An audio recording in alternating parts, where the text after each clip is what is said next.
I am here with Bill Stillwell from the Xbox platform team. I am really excited about this. Now, people have been waiting a long time for backwards compatibility to come to Xbox One. Guess what, preview members? It is here. Bill, tell us how it's going to work. Thanks, Larry. Yes, backward compatibility for Xbox One is here. And what we've done is, in order to make this happen, which we didn't think was initially possible, we went ahead and actually built a virtual 360 all entirely in software.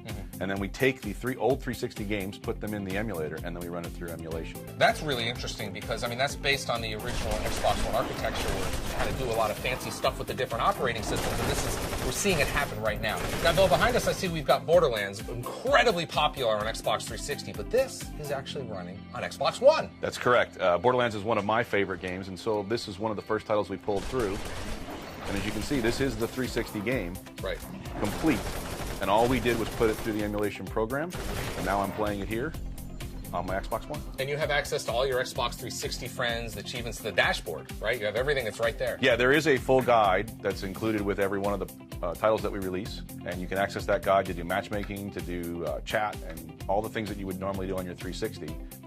In addition to whatever you have on the Xbox One. And while you're doing that, you could actually snap an app or snap television if you wanted to. Yep, Xbox take a screenshot or Xbox record that will all work. Awesome. And you'll be able to use that as well.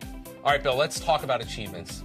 Very important to the Xbox community. How is that going to work with Xbox 360 achievements? These are still Xbox 360 achievements. You're still using an Xbox 360 game save, your cloud saves, carrying across just like it would from console to console. So you're only earning the 360 achievements. You're not able to earn them twice. So if I got them earlier, you know, before Xbox One launched or even after, then I've already got them. You've already got them.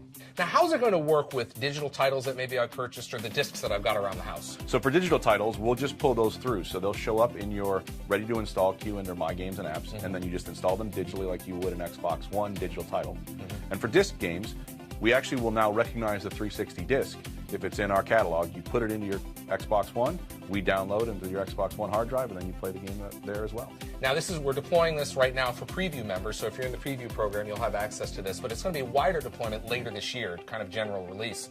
What's the goal for updating, more and more titles? Well, when we launch the program, we'll have a limited set for preview now, but when we launch the program in the fall, we'll have over 100 titles already ready to go, and then we'll do regular updates to the catalog over time until we fill it up. Bill, tell me about the process. Why can't you just, enable every game right off the bat?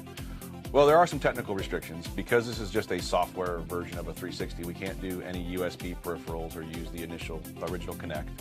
But beyond that, all we do is take what we decide are the right games, put them in through the program, package them, and then we can distribute them to the catalog. And really, the only thing that stops us is getting the legal permissions for things like licenses that may have changed over time or whatever the case may be. We are including the entire first-party catalog that we're able to.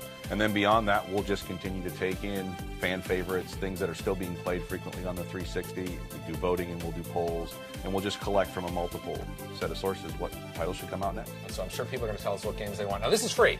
Correct, it is free. There's no charge for this. You're going to be able to, using the games you already have on Xbox 360, once you guys work and run them through the emulator, I'll be able to download them and away I go. Yep, absolutely. Fantastic. Bill Stillwell from the Xbox platform team. Bill, thanks for joining me. Thank you, Larry.